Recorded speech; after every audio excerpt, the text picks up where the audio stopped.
ఒక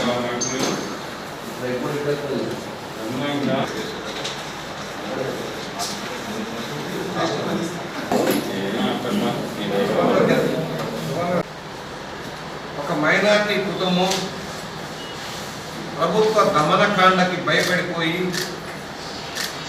ఆత్మ న్యూనతతో ఆత్మహత్య చేసుకునే దౌర్భాగ్యం ఈ రాష్ట్రంలో వచ్చింది. తన రెక్కల కష్టంతో ఆటో నడుపుకుంటూ కుటుంబాన్ని పోషించుకుంటున్న వ్యక్తిని ఆటోలో ప్రయాణించిన వారి వ్యస్తులు నగదు పోయిందన్న వంకతో నేరాన్ని అంగీకరించమని పెట్టిన హింసల వల్ల అబ్దుల్ సలాం కుటుంబం నలుగురు రైలు పట్టాల మీద తలబెట్టి మరణించారంటే ఎంత బాధాకరమో ఒకసారి ఆలోచించండి. అసలు పోలీస్ వ్యవస్థ ఎలా పనిచేస్తుందో ఒక ఉదాహరణ. రాష్ట్రంలో అన్ని కీలక పోస్టుల్లో ముఖ్యమంత్రి గారి బంధుజనాన్ని డిఎస్పీలుగా సిఐలుగా నియమించారు. సజ్జల రామకృష్ణారెడ్డి గారి సారథ్యంలో పోలీస్ వ్యవస్థ నడుస్తుంది. ఇక్కడ డిఐజిఓ డీజీపీఓ కాదు, హోమ్ సెక్రటరీ కాదు నడుపుతుంది. సజ్జల రామకృష్ణారెడ్డి అనుకో జగన్మోహన్ రెడ్డి సారథ్యంలో ఈ అరాచక విధానాలను తప్పుడు కేసులు పెట్టడం, భయభ్రాంతులకు గురి చేయడం. అదే అధికార పక్ష నాయకులు తప్పులు చేసినా ఎలాంటి కేసులు ఉండవు. ఆఖరికి న్యాయ వ్యవస్థ మీద ఇష్టారాజ్యంగా కామెంట్లు పెట్టినా కూడా వాళ్ళ మీద కేసులు ఉండవు. మాబోటి వాళ్ళ మీద పచ్చి బూతులు తిడుతూ ఫేస్బుక్లోను వాట్సాప్లోను నిందలు వేస్తూ ఉంటే వాళ్ళ మీద చర్యలు ఉండవు. రాష్ట్రంలో ఇలాంటి ఆటవిక అరాచక విధానాలు సాగుతున్నది ఒక ఎగ్జాంపుల్. ఒక ఆత్మకూరు, ఒక దాచేపల్లి గుంటూరు జిల్లాలో మైనార్టీ కుటుంబాలని 100 కుటుంబాలు వెలివేశారు. వాళ్ళ ఓళ్ళకు రానిలా తెలుగుదేశం జోక్యం చేసుకుని అక్కడికి వెళ్ళి వాళ్ళకి రక్షణగా నిలబడేటంత వరకు, కోర్టుకు వెళ్ళేటంత వరకు కూడా వాళ్ళ కనీసం ఊళ్ళోకి రాని. ఇవాళ ఏదైతే బొంబూలో జరిగిన సంఘటన, నా కూతురికి రేప్ చేయబోయారు, మా కుటుంబాన్ని హింసిస్తున్నారు అని మొత్తుకుంటే సరైన చర్యలు లేని పర్యవసానంగా సత్తార్ ఆత్మహత్య చేసుకోవడానికి పురుగుల మందు తగ్గి హాస్పిటల్ పాలైపోయాడు. ఇప్పటికీ భయభ్రాంతులకు గురి చేస్తూ ఉన్నారు. రాష్ట్రంలో దళితులకి మైనార్టీలకి రక్షణ లేకుండా పోతుంది. ఏ దళిత మైనార్టీ ఓట్లతో అధికారంలోకి వచ్చాడో జగన్మోహన్ రెడ్డి ఆ విషయాన్ని మర్చిపోయి వాళ్ళ మీదే దాడులు చేయించే విధానం, వారి సంక్షేమాన్ని ఎదురికి గాలి వదిలేశాడు. ఎస్సీ సప్లాన్ గాలి వదిలేశాడు. మైనార్టీలకు ఇవ్వాల్సిన అన్ని స్కీములు రద్దు చేశాడు. గత ప్రభుత్వం కేటాయించిన నిధులన్నీ కూడా పక్కదారి పట్టించాడు. మైనార్టీలకు రక్షణ లేదు, కూడా దళితులకు రక్షణ లేదు. మేము ఒకటే అడుగుతున్నాం, పోలీసులు వల్ల నేను మరణించానని చెప్పాడు, మేము చచ్చిపోతున్నాం, మా మీద తప్పుడు కేసులు పెట్టారు అంటే ఏ పోలీసులు ఏ స్టేషన్కి పిలిపించారు? కనీస ఇంగిత జ్ఞానం ఉన్న ప్రభుత్వం ఏ స్టేషన్ వల్ల ఆ బాధితులు మరణానికి కారకులయ్యారు దాని మీద చర్యలు తీసుకోమంటే ఇవాళ సాక్షి పేపర్లోని టీవీలో సంకలు గుర్తుకుంటూ ముఖ్యమంత్రి గారి అభినందనలు చెప్తా ఉన్నారు. దేనికి అభినందనలు అడుగుతున్నాం? ఒక ముస్లిం కుటుంబం ప్రభుత్వం నుంచి రక్షణ లేదని ఆత్మహత్య చేసుకున్నందుకు మీరు సంకలు గుర్తుకుంటున్నారని అడుగుతా ఉన్నాం. ఇవాళ బెయిల్ వచ్చిందంటే అంటే మీరు ఎలాంటి కేసులు వేశారు? ఒక కుటుంబం ఆత్మహత్య చేసుకుని పలానా పోలీసుల వల్ల మేము ఇబ్బందులకు గురైపోయాము, మాకు రక్షణ లేదు, మరణమే శరణమని ఆత్మహత్య చేసుకుని నిండు ప్రాణాలు తీసుకుంటే కనీస చర్యలు లేవా? ఏదో కంటి తూపుటేగా సస్పెన్షను, మరలా వెంటనే బెయిల్. ఏ రైతులైతే రాజధాని కోసం పోరాడుతున్నారో రైతుల మీద తప్పుడు కేసులు పెట్టారు.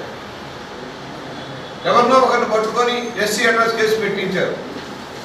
అతను చెప్పాడు ఇది తప్పుడు కేసు, నేను పెట్టలేదు, నా ఉద్దేశం అది కాదని చెప్తే అది పక్కన పెట్టి రైతులకు బేడీలు వేసి జైళ్ళకు పంపించారు. ఈ రోజుకి బెయిల్ రారా? ఎవరైతే ఒక మైనార్టీ కుటుంబం సకుటుంబంగా మొత్తం నలుగురు కూడా మరణిస్తే సాయంత్రానికల్లా మధ్యాహ్నానికి పేరు చేతికొచ్చేలాగా పోలీసు యంత్రాంగం వ్యవహరించిందంటే ఇది ఎలాంటి విధానం ఆలోచించండి. అసలు రాష్ట్రంలో డీజీపీ కానీ పోలీస్ శాఖ కానీ పనిచేస్తుందా? ఎందుకు ఈ విధానం వచ్చింది? సామాన్యులకు రక్షణ ఎక్కడ? ఈ అసమర్థ ప్రభుత్వం అన్ని రంగాల్లో వైఫల్యం చెందుతుంది. ప్రశ్నించిన వాళ్ళని దాడి చేస్తూ ఉన్నారు. కర్నూలులో ఒక ఆటో డ్రైవరు రహదారులన్నీ ఛిద్రమైపోయినాయి, మీరు పట్టించుకోరా అని అడిగిన పాపానికి ఆటో డ్రైవర్ని తీసుకెళ్లి చితకొట్టి పెట్టారు, కేసు పెట్టారు. మళ్ళీ ఎవరైనా సరే ప్రభుత్వ దమన నీతిని, ప్రభుత్వ అసమర్థతని ప్రశ్నిస్తే కేసు. వాడు అధికారులు కావచ్చు, ప్రజాప్రతినిధులు కావచ్చు, ప్రజలు కావచ్చు, 100,000 కేసులతోటే కాలక్షేపం చేస్తూ ఉన్నారు. ఏమని గర్వకారణం? 3 సంవత్సరాలు సెలబ్రేషన్స్ అంటారు. ఏముంది గర్వకారణం? 17 నెలల్లో సాధించింది ఏంటి? 1,50,000 కోట్ల అప్పులు తప్పితే, ప్రజలకు తెప్పలు తప్పితే ఏమిటి సాధించింది? ప్రగతి ఏమిటి? గత ప్రభుత్వ పథకాలని, కేంద్ర ప్రభుత్వ పథకాలని బాబు కొడుకుల పేర్లు పెట్టుకోవడం తప్పితే మీరు చేసిన నిర్వహణ ఏంటని అడుగుతా ఉన్నాం. ఇవాళ 1,00,000 కోట్ల కాంట్రాక్టుల బిల్లులు పెండింగ్. టెండర్ వేసేవాడు లేడు, పనిచేసేవాడు లేడు, భయభ్రాంతులకి కేంద్రం ఇచ్చే నిధులన్నీ పక్కదారి పట్టిస్తామన్నారు. 14th finance, 15th finance, regular income ఉన్న పంచాయతీలు, మున్సిపాలిటీల ఆదాయాలన్నీ CFMA పేరుతో పక్కదారి పట్టిస్తామన్నారు. కనీసం పల్లెటూరులో శానిటేషన్ డబ్బులు లేవు, జీతాలకు డబ్బులు లేవు, కరెంటు బిల్లులు కట్టలేని పరిస్థితి. ఎందుకు ఈ దౌర్పరిస్థితి రాష్ట్రంలో వచ్చింది? ఎన్నిసార్లు ప్రశ్నించినా బాకీలు ఎవరు, బాకీలు చెల్లించరు, పనులు చేయరు. ఒక రాక్షస పరిపాలన బహుశా భారతదేశ చరిత్రలో ఏ రాష్ట్రంలో లేనంత అరాచక విధానం. దానికి కారణం ఫ్రాక్షన్ రాజకీయవేత్త ఒక ముఖ్యమంత్రి అయితే ఎలా ఉంటుందో ఇది ఒక ఎగ్జాంపుల్. యథా రాజా తదా ప్రజ. నాయకుడిని బట్టే వాళ్ళ ఇతర నాయకులు. ఎక్కడ చూసినా పేకాట క్లబ్బు, నాయకులకు వాటాలు, ఎమ్మెల్యేలు, మంత్రులు, ఎంపీలు వాటాలు, భూ కబ్జాలు. నీ భూమి కనపడితే చాలు రాబందుల్లాగా మారిపోతూ ఉన్నారు. అధికార గణాన్ని ఒత్తిడి తెచ్చి తప్పుదారి పట్టించి తప్పుడు రికార్డులు సృష్టిస్తూ ఉన్నారు. ఇదేమని ప్రశ్నిస్తే సమాధానం లేదు. ఇలాంటి ఆటవిక విధానానికి సర్వగీతం పడాల్సిన రోజు ఉంది.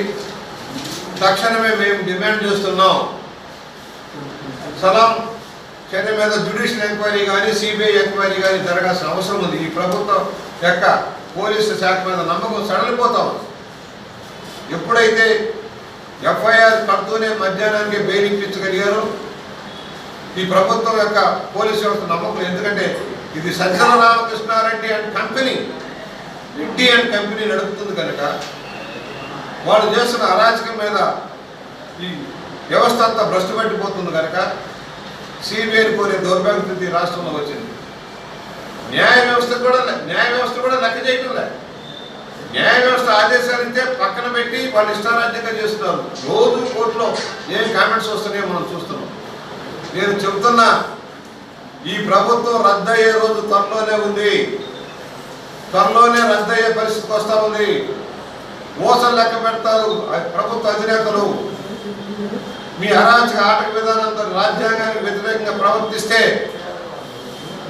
మీరు చేసిన ఈడీ దోపిడీలాగా ఇంకా దోపిడీలు చేస్తూ ఉంటే మీకు శిక్ష తప్పదు.